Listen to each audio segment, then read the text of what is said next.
cancer.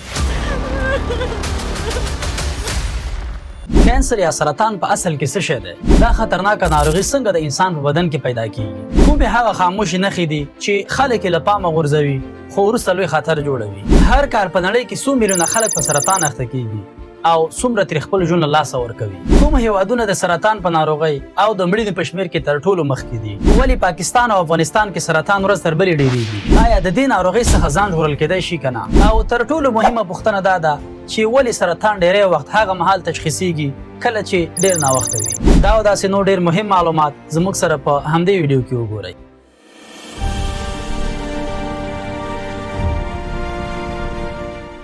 السلام علیکم ورحمت الله وبرکاتو.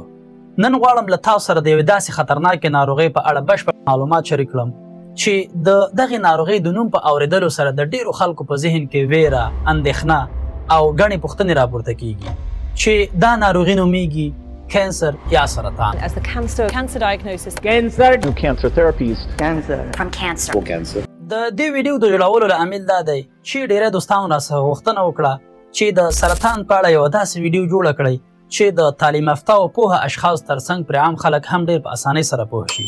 ځکه د سرطان په اړه تخنیکي او طبي معلومات ډېر شته خو اکثره یې د ډاکټرانو او روغتیایي متخصصینو لپاره لیکل شوي وي. عام انسان ته بیا دا معلومات یا سخت کاري او یا پرې په سمه توګه نشي پوهېدی.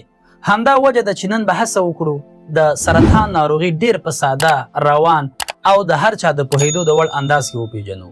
نو راځئ دوستانو چې تر هر څه وړاندې په یو ستر حقیقت باندې خبر شو.